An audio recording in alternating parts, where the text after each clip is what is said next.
This is one of the best business models for the creator economy. What problem do you think you can really solve for people right now? And I think that as entrepreneurs, our job is just to be paid problem solvers. If there was any kind of creator who is prime for this kind of business model, a YouTuber is in the perfect position. There's never been more people online or coming online than there are right now.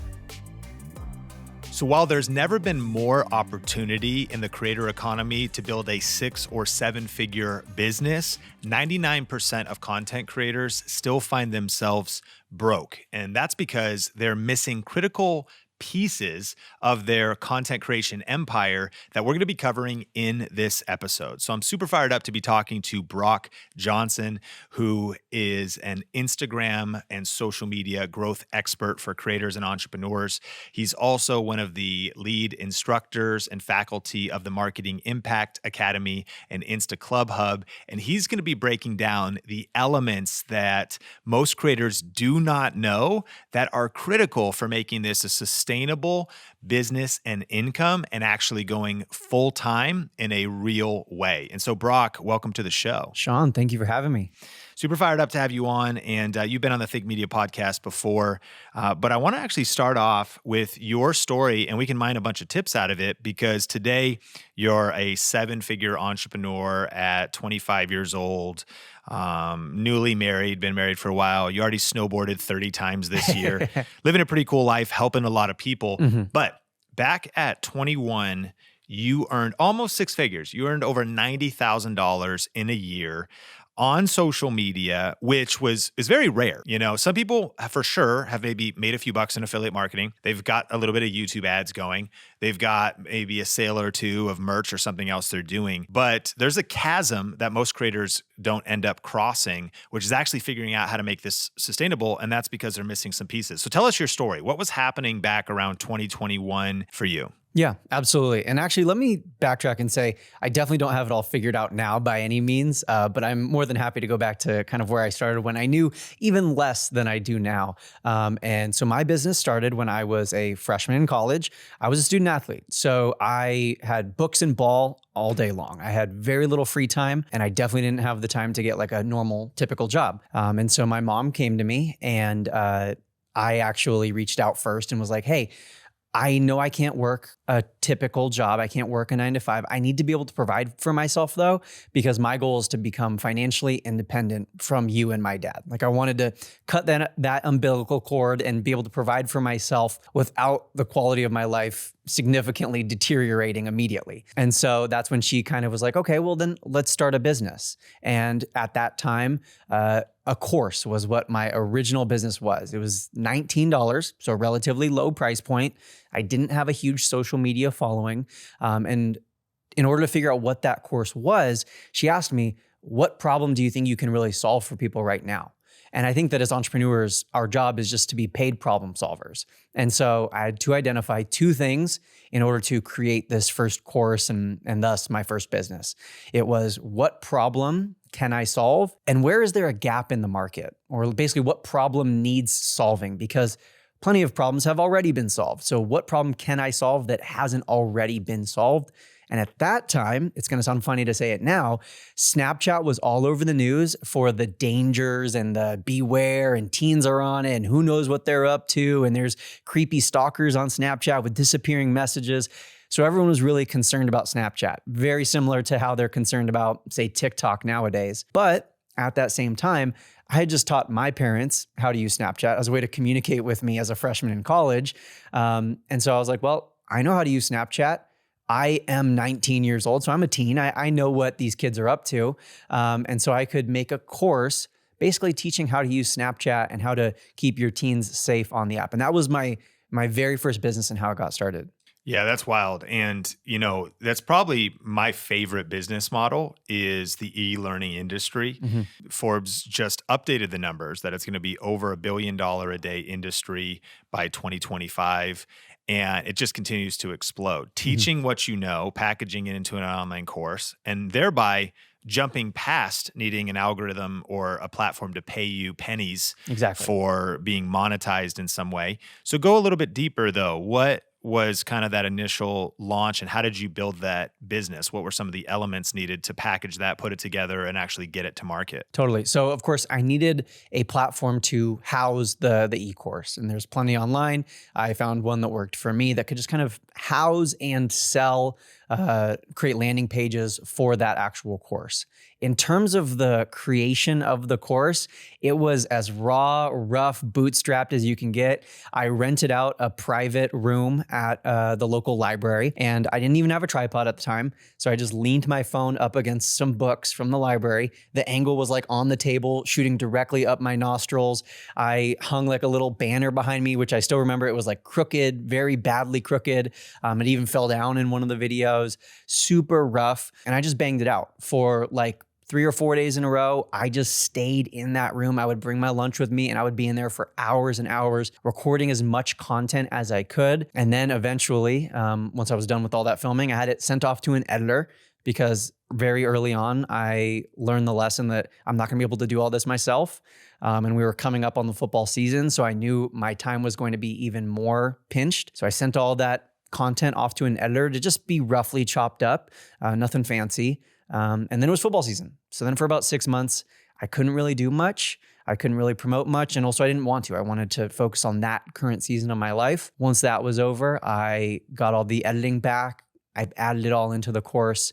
And then it actually became time to start promoting and launching and talking about it. And that was primarily done on social media. Yeah, that's amazing. And so was that what got you to $90,000, or did you have to add on some other things? Add on other things. So this is really the difference maker. That initial launch was not amazing. Like it was, I think we maybe made $2,000 in total off of that launch, which I'm not saying that's not, something to be proud of, but also that's hardly even paying a month's rent. Especially at that time, I lived in Washington, D.C. That definitely ain't paying a month's rent in Washington, D.C. I quickly pivoted, because again, I realized that there was a hole in the market, and I listened to my audience, which I think is absolutely key. And what I was hearing from them, from all of these primarily moms who were now learning how to use Snapchat, is they said, great, well, now I know how to keep my kids safe, but I also have the knowledge of how to use Snapchat. And I have my own business. I have my own side hustle. I have my own network marketing company. I have my own real estate business I'm trying to grow. How can I use this new social media, Snapchat, to leverage it, to grow this business? And this was something that I was actively doing, because while I was teaching people how to use Snapchat, I was also encouraging all of my students to join my community on Snapchat and start interacting with me. So I had, in building my Snapchat for Parents business, accidentally built a business and a huge knowledge base of how to use Snapchat for business. And so I quickly pivoted within about 6 months of the initial launch and kind of stepped away from the Snapchat for keeping your kids safe angle and rebranded in Snapchat for Business and started teaching other business owners how to grow and market on Snapchat. And so that's how I transitioned from the first course, which was, I think, about $19 during my initial launch, to the second course, which was a lot more knowledge-based. There was a lot more packed into it. And it was also for a different clientele. So it wasn't for parents just keeping their kids safe. It was for business owners. And so this was something that I charged a little bit more for. I think it was maybe $50 or $57 for that second course. And that launch was what got me a lot closer to this 90,000 mark that I hit in the first year. Yeah, that's amazing. And again, if you're listening to this, the question is, what do you know that you could package into an online course that solves a problem for somebody? Mm-hmm. This is such a cool industry because, yeah, there's some expense in software and there's some skills to learn, but because it's a digital product, your shipping is easy, Mm-hmm. Refunds are easy, Mm-hmm. and any kind of customer service support is easy, and fulfillment with the tools that are out there. Do you remember what you used? I know that inside of the Marketing Impact Academy, you, I think, review lots of different tools because it's like Thinkific and Teachable and Mm-hmm. Kajabi and different options. Do you remember what your original one was? It was originally Kajabi. That was my first one. Yeah, and at Think Media, we've really built like our whole business on Kajabi. Some people say what is the best, and it's kind of a platform war between these. There's Kartra and there's new ones showing up, and there's pros and cons to each of them. But the key is you definitely need a vehicle to package it into a way so you can sell it and take payment. And I know that's kind of overwhelming. We'll talk about some resources later regarding that. But what's fascinating about this is I want to highlight when you kind of figured out market message match. And if you figured out too, you thought, okay, well, if it's business owners, if I can help somebody make money, get customers, get leads, grow their business, you can charge more for that too because of the result that it's going to deliver. But what's fascinating is we got to talk to Miss Excel at Social Media Marketing World. She's teaching Excel, which if you can connect your course to how it could make someone more money. In this case, you get a promotion. You come in with Excel skills. She came out of corporate. She's got $100K a month business selling Excel and Microsoft Suite courses. A lot of people are teaching different JavaScript type stuff or coding. But then also a lot of people are teaching homeschool, how to get started. People are teaching like beginner Bible study courses and whatnot for somebody that wants to dive into theology and whatnot. So listening to this, what do you know that you could package into an online course? This is one of the best business models for the creator economy. And the cool thing is you also don't need a huge audience to potentially generate some serious money. The $2,000 you earned is a lot more than people who stay stuck just hoping they go viral, hoping that they, get a zillion views and get paid a few pennies for that. Nothing against YouTube ad revenue or all these other options, but you're really taking your business destiny into your own hands in this regard by packaging what you know into an online course. So what are some of the biggest mistakes that you see? You've got 639,000 followers on Instagram at the point of doing this. Got it. You also talk about some other things that you're doing. You've got 2 side projects. You've got a YouTube channel. That's kind of a passion project. Yeah. But you've also got a YouTube channel that's kind of surprising, that's generating some decent money on the side. What's happening there? Yeah. So those YouTube channels, they're really fun. One, like you said, passion project. My wife and I, we do a lot of vlog content, just kind of documenting our life. We were talking about it the other day. It's just a great, almost like a video diary. And we're going to have it for years to come. Eventually, one day, if we have kids, then we'll be able to show them these videos and make them sit on the couch and watch, this was your mom and dad 15 years ago. But then we also have our dog's YouTube channel, which is just essentially repurposing content from her Instagram page, taking her YouTube or her Instagram reels, repurposing them into YouTube videos and sharing YouTube shorts. And that channel's blown up and that's super effective. And we're now starting to get into brand deals and relationship with other dog influencer companies to start working on the actual income stream from that side. And then I also have my own YouTube channel. So I guess I actually have 3 YouTube channels, and my YouTube channel is just kind of another iteration of what I share on Instagram, which is social media growth tips and Instagram strategies and that sort of thing. But the way I got here and the way I got to 600 something thousand followers on Instagram, 300,000 something followers on TikTok, it wasn't overnight, definitely. And it was also not all at once. It was one at a time. It started with Snapchat. And when I was on Snapchat, I was working really hard, posting dozens of Snapchat stories every single day. I got up to over 10,000 followers on Snapchat back in like 2017. And that's what I was using to grow my business. But at the time, TikTok didn't exist. It has just been named Musical.ly and was bought by ByteDance. Like there was no TikTok yet. There were no Instagram Reels. I was barely posting on Instagram. I definitely wasn't posting on YouTube. I wish I would have. But I just got started with one platform. And then I grew and I pivoted and I evolved and I let my interests take me in different directions. I brought in more staff, but all of these things were one at a time. Nothing was, all done at once. People can now look and see like, wow, he's got all these different channels and all these different accounts with thousands and thousands of followers. But what they don't see is that I started on YouTube with like basketball trick shot videos and creating content in that way when I was like 11 years old. So now I have 15 years of experience creating content, trying out different businesses, rebranding, pivoting, and changing. And so it's taken a lot of time, and a lot of effort, and a lot of dedication and consistency to get to where I am today.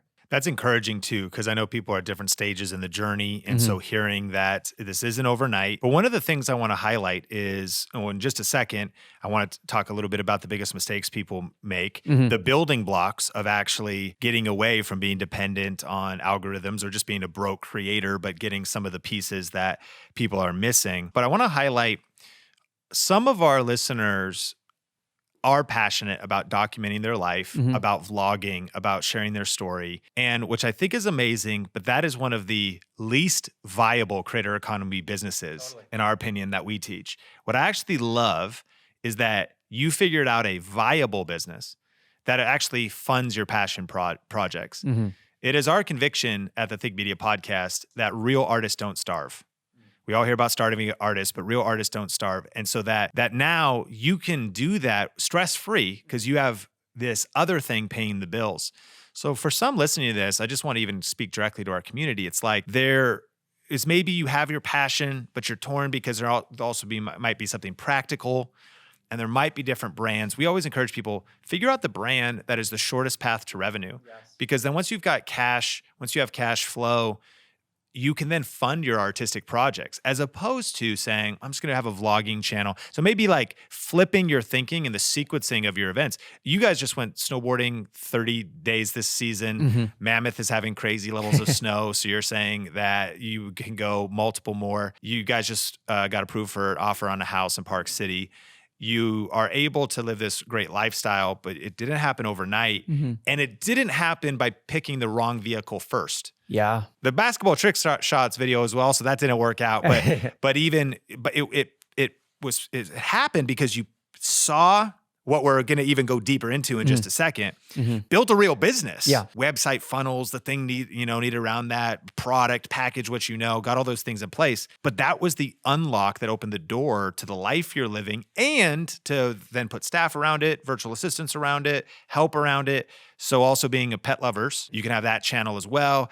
And even you're essentially funding other business. Yeah. What is your dog's name? Mila. Mila could actually become a decent brand. You start getting some brand deals, ad revenue. She's starting to become that herself. And that might be the first thing you start with, but if you're listening to this, maybe not. So even the sequencing, can't do everything at once, but if you do the right things in the right order, it could be the door that opens up to launch all your creative projects over the next 2, 3, 4, 5 years. Mm-hmm, absolutely. And I think, like you said, one of the biggest challenges or the biggest mistakes that a lot of early creators make, new creators will stumble on, is knowing which to start with, which step to do first, what to create first. And I loved your point about picking the path to revenue quickest. What's going to get you to making money the fastest? Maybe not what you're most passionate about, maybe not what you want to do for the rest of your life, but what's going to be able to make you money so you can get the ball rolling? Where are the quick wins to be found? Because if you are consistently, chasing your passion project, but there's no income coming in, there's no revenue, you're not able to keep food on the table, then it's not going to last very long. It's going to be a really draining experience.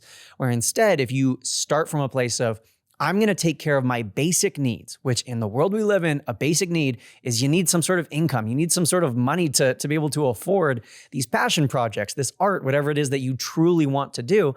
And so to bring this back to my own story, I wasn't passionate about helping moms keep their teens safe on Snapchat. I wasn't passionate about, teaching people how to grow a business on Snapchat. It was just something that I had learned to do and I was good at. And I recognized that there was a gap in the market that I could fill. And now I've grown and I've built these other passions that I can go more into. And I can make vlogs of myself snowboarding, even though I know that those are going to be the absolute worst performing videos on my YouTube channel. I can have the freedom to take a few hours and edit my own snowboard video and pretend I'm Travis Rice and post it on my YouTube channel. It'll get 200 views, but I'm fired up about it.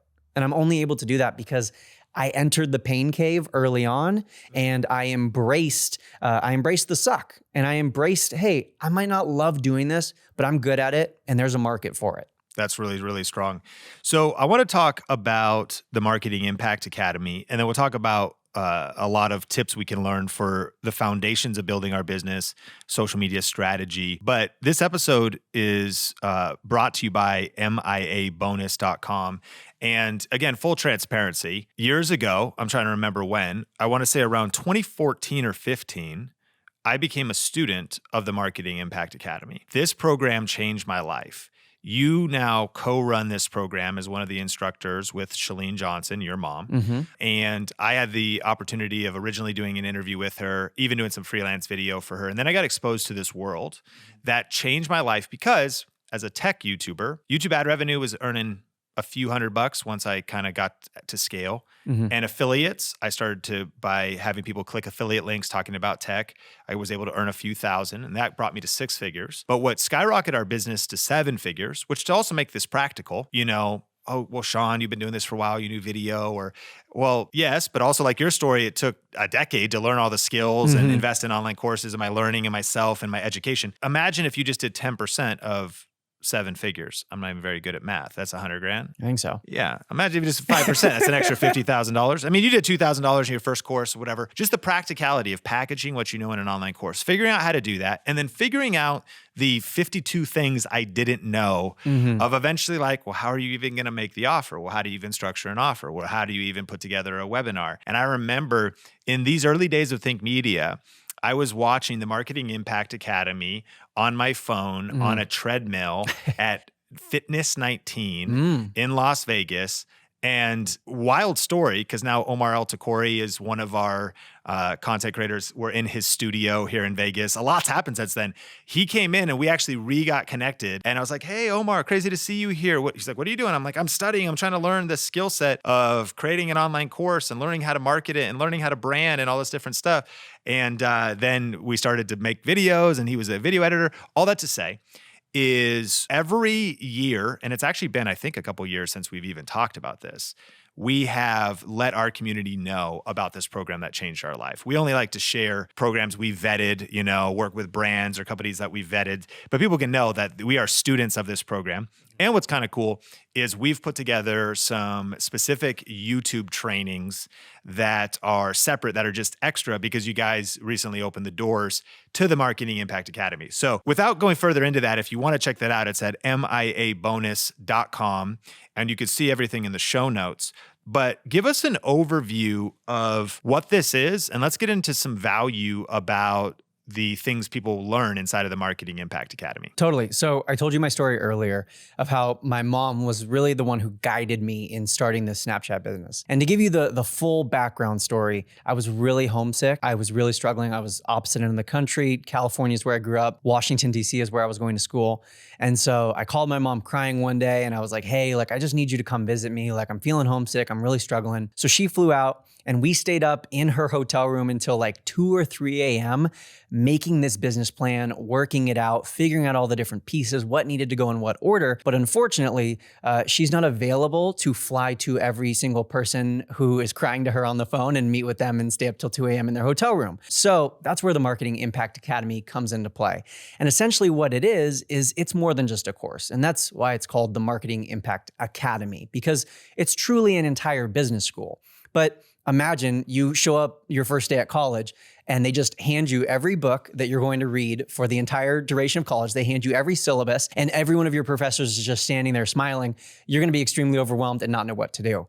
And so what I think the unique value is that MIA provides is a step-by-step blueprint of here's the order that you need to go in, but there's still everything else you could ever want to know. So there is YouTube lessons provided by you. There's Instagram lessons provided by me. There's Facebook, there's email list building, there's website design, there's branding and marketing and pitch deck, all of these things that can feel overwhelming if you're just kind of dumped on your lap. But instead, there's a step-by-step playbook that's actually going to walk you through, here's day one. Here's day two. Here are the fundamentals of actually building a business, not just getting views and crossing your fingers, hoping that you go viral and get a few pennies for every, couple 100,000 views that you're getting, but actually building a sustainable business.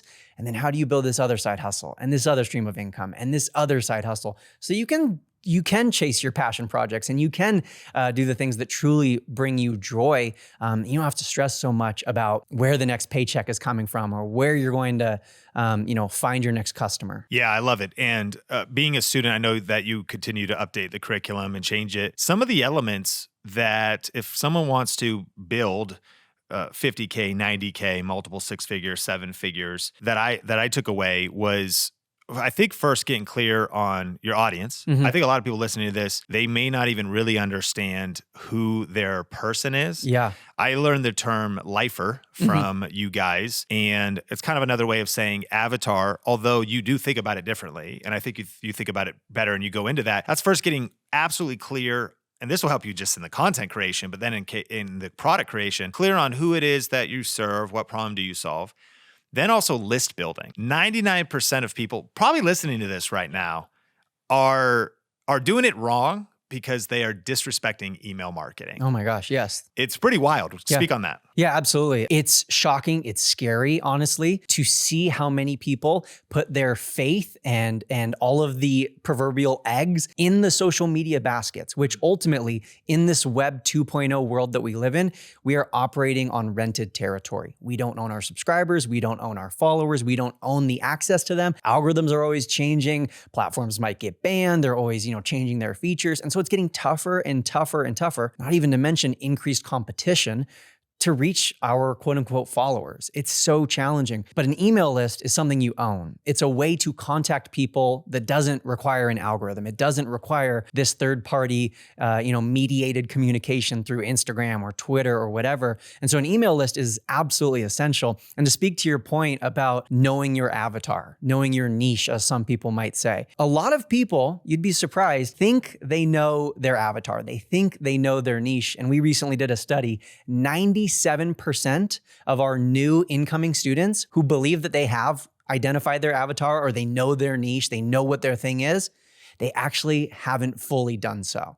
They haven't gotten deep enough. They haven't gotten specific enough. And so that's step one. That's step one for growing on social media, for building a business. That's absolutely essential. And 97% of people not only don't have it, but think they have it and they actually don't. Yeah, no, that actually isn't surprising to me. And it might be, listening to this, that might be a hard pill to swallow because what can happen is we get too far down the road. We do fall in love with our topic, which fine, you could do what you want, but it's not a guarantee that's going to be successful. What's cool is you and Shalene Johnson, Brett Johnson, Shalene and Brett have been mentors in my life for years now. Was so fortunate to be able to do video production for them. I think maybe as early as 2013, 2014, and all these different quotes and different things that they've taught me have been absolutely life-changing. But when people are trying to start a business, you want to learn from someone who's done it, been there, done that.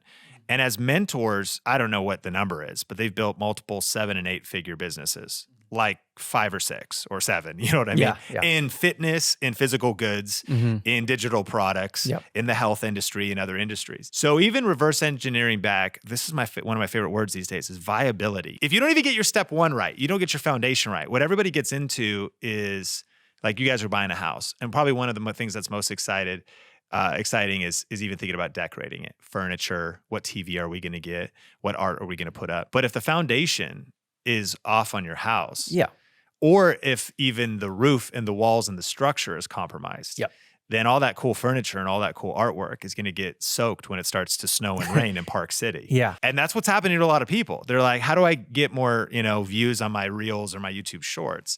Or how do I just, get people more engaged in the comments? That's like step 20, and going all the way back to not just getting your foundation right, but viability. From the start, knowing, am I going to be creating a product that will actually sell?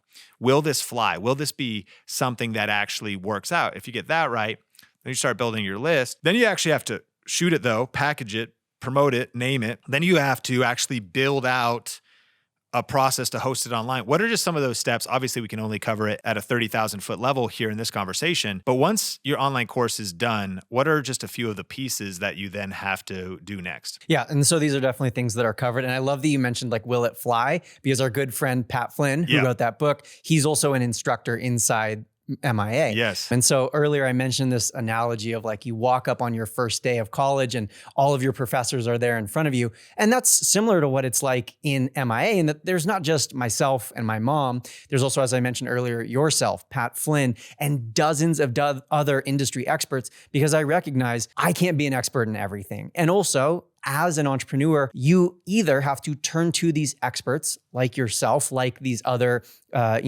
people who are well-versed and have been doing these things for decades to learn, or you have to try to become the expert yourself, which is an option, but it's oftentimes going to be one that's going to include a lot more headache and frustration and take a lot longer. But in terms of actually the steps to building a business, first and foremost, like we've already talked about, you have to know that avatar. You have to know the topic, the niche, the subcategory. Who are you specifically trying to address? And even getting it so specific that you have one individual person in your brain. I think of one of my friends from college, his mom. Like, that is the exact person I'm thinking of when I'm creating my content, when I'm designing my courses, when I'm building my business. Once you have that, we have to, of course, then go down the route of, how are you going to get this product? Or is this even going to be a product, an e-course? What is the actual offer going to be? And then we need to go about getting customers, which most people think is social media the only way.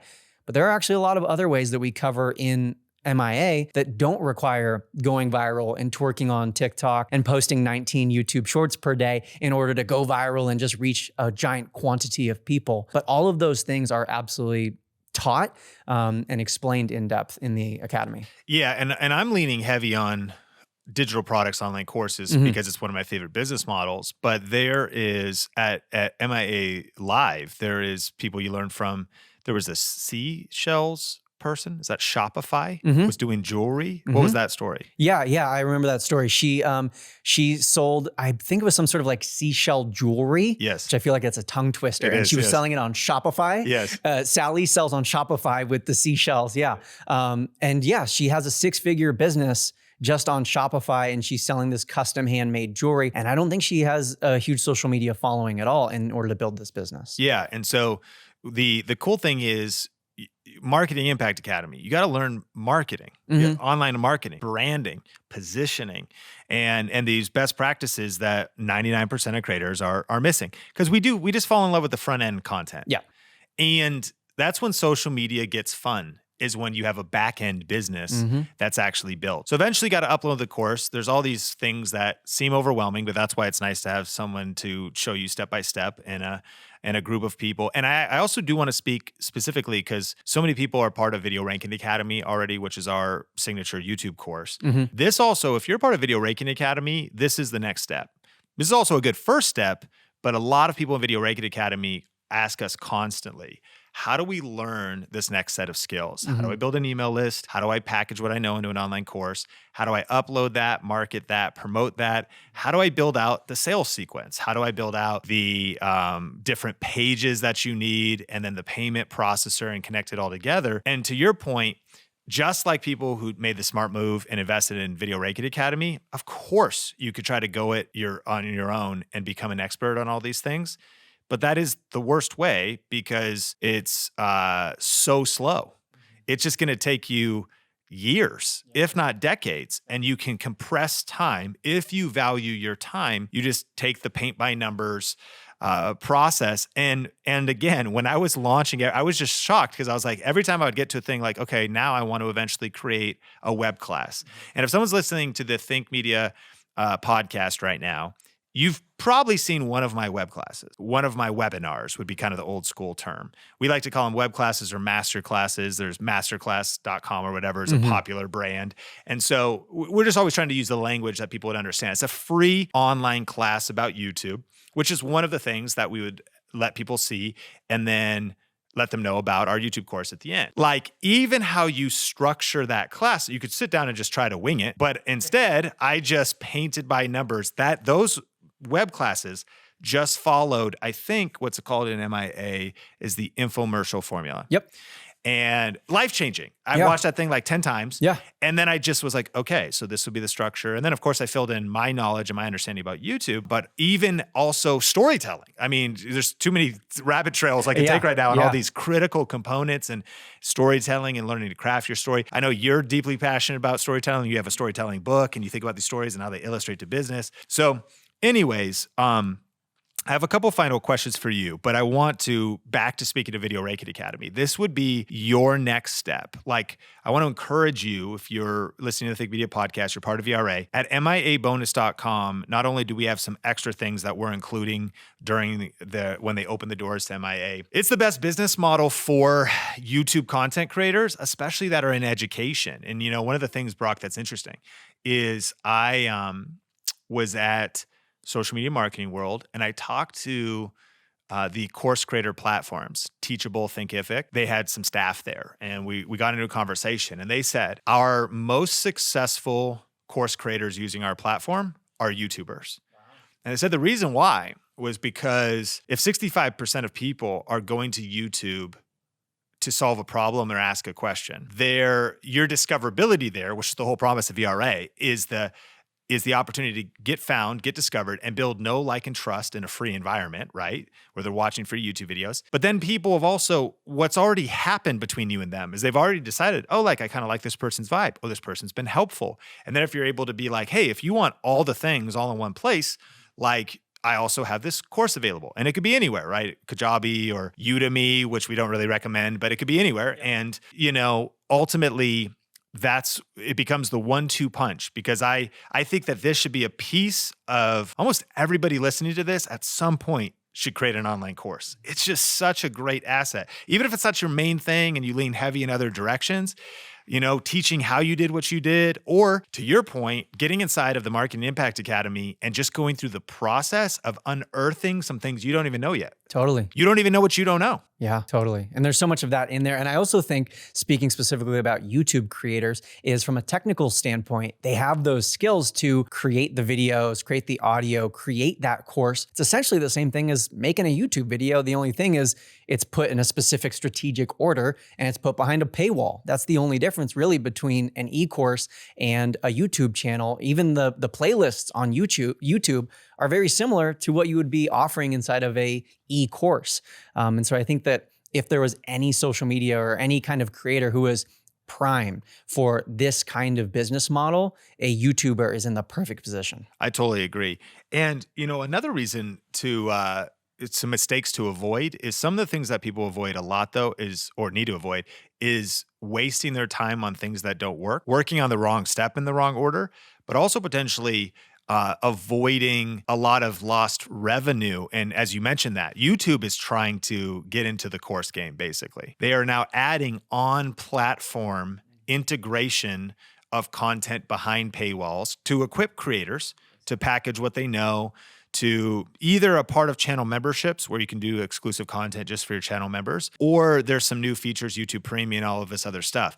Big warning to people listening to this is YouTube is like the mafia kind of when it comes to some of these features, because they're taking like 30%. Wow. So imagine you build a 6-figure course business in a year, $100,000. You're going to give YouTube $30,000. That's crazy. And so also having product comparisons of these different, where you like all these little details matter, because when you take the shortcut to just get good information and good education, the difference between 30,000 or 30%, 5%, or no percent, as are some of the platforms. You just do the math, and these could be the difference makers to having a lot more money in your pocket, viability. So we've covered a lot. So I want to give one final question for you in just a second, would be just your parting advice for content creators and entrepreneurs that want to increase their revenue, and some parting words. But just to be clear on exactly what's happening, we wanted to get this episode to you, Think Media Podcast, because again, once a year, the doors open to the Marketing Impact Academy. You can go to www.miabonus.com, and that's, of course, in the show notes. And just check out all the details out there. Again, you know how chill we are.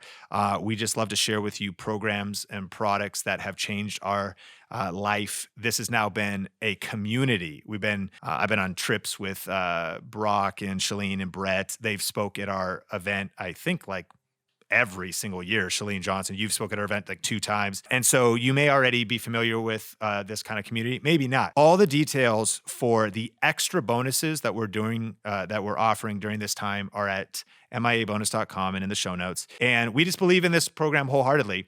And it's simple. It's pretty simple because it's changed our life, and it has actually made Think Media what it is today. We had the front-facing content creator thing going, and that's what I was able to figure out. But I was lacking the back-end business building, brick by brick, online business, mechanics that are all broken down beautifully, and a whole lot more than that as the academy continues to evolve. So this of course is limited because they only open enrollment, for a limited time. So check it out. That's all in the show notes. And Brock, I want to ask you though, final parting words of the opportunity you see right now for making a living on your own terms, maybe being able to quit your 9-to-5, be your own boss, and just advice for content creators when it comes to this. Yeah, I think my final piece of advice would just be to be bold enough to bet on yourself. I'm reminded of Kine Corder, who left her corporate job. She's an MI student, left her corporate job,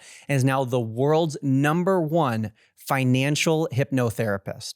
And that was done because she was willing to enter the pain cave. She was willing to embrace the suck, but she knew how to do it in the right order. So she was willing to make the jump, but she knew where to jump, right? Like if I'm picturing myself, climbing up a rock on the edge of some lake and I'm going to jump in, you need to jump because that's where the difference is going to be made. But you got to know where to jump. You got to know how high, you got to know what's the direction to head in. And I think that that's what I want to encourage these entrepreneurs, these video creators to start looking for. And I think that that's hopefully something that we can provide for them is the where to jump, but ultimately be bold enough to bet on yourself and rip off that Band-Aid because there's never been a better time in human history. There's never been more people online or coming online than there are right now.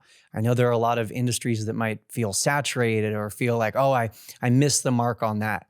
The only way that you missed the ship is if you never actually try to get on. So yes, one has left the port, but there's another one leaving right now. And there's another one leaving tomorrow. You need to get on and you need to jump in the water, so to speak, and rip off that Band-Aid, step up to the plate. I feel like we could give endless analogies, shoot your shot. There's swing the bat. There's a million different analogies we could give for this, but ultimately you need to take that first step and you need to be bold enough to bet on yourself. I love it. Brock Johnson, of course, we'll link up all of the stuff we've talked about, this limited offer with our bonuses and all of this in the show notes. But you're also creating incredible content on Instagram, and you've got some YouTube channels. Shout people out if they want to connect with you. Brock 11 Johnson across all social networks. That's where you can find me. Brock, thank you so much. Thank you.